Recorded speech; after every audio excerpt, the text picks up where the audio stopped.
Hi, my name is Christine Stevens, and I will be presenting the Chargemaster, also known as the CDM and Charge Description Master. So what is a Chargemaster? It's a document that contains a computer-generated encounter form that includes a list of procedures, services, supplies, and revenue code with charges for each. Can we say that a little more simply? Yes, we can.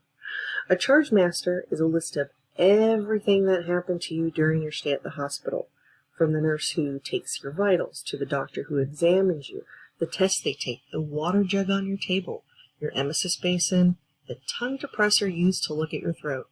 Everything used to take care of you and the staff that perform these services during your stay, all these things are documented and put down on the Chargemaster. Everything I described has a cost for it. The cost goes next to each service and item listed on the Chargemaster. So how does it get the info?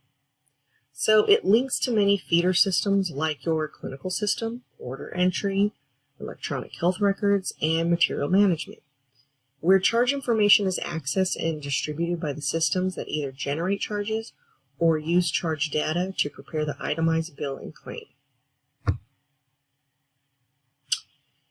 How is the Chargemaster maintained? Good question. Daily maintenance with a combination of audits and reviews are done to ensure that data is kept up to date and accurate. Older codes are cleaned out of the systems, that charges exist for all billable services, drugs, and supplies. Interfaces and ancillary systems are functioning properly, and proper procedures are being followed through the revenue cycle.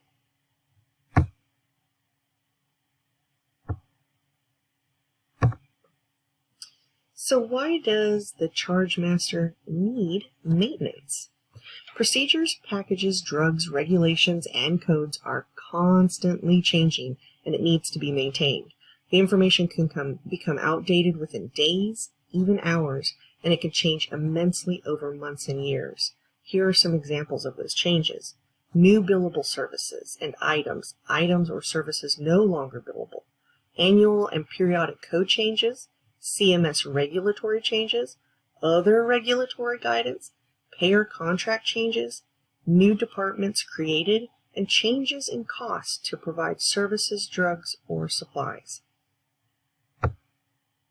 Here we have an example of what a Chargemaster looks like.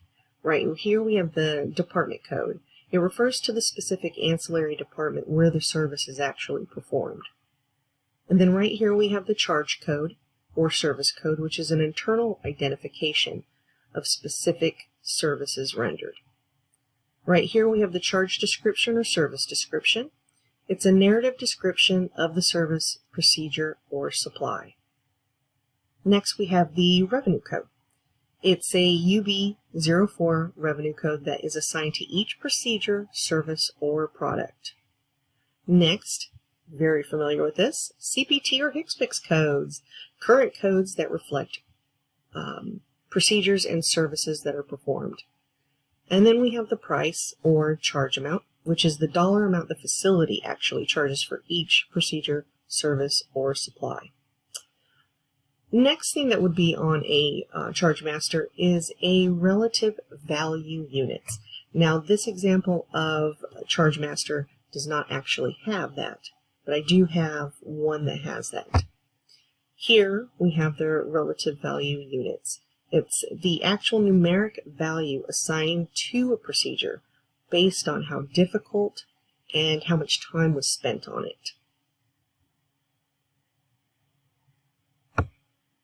So I hope that this was informative and it was easy to understand and you learned something from it.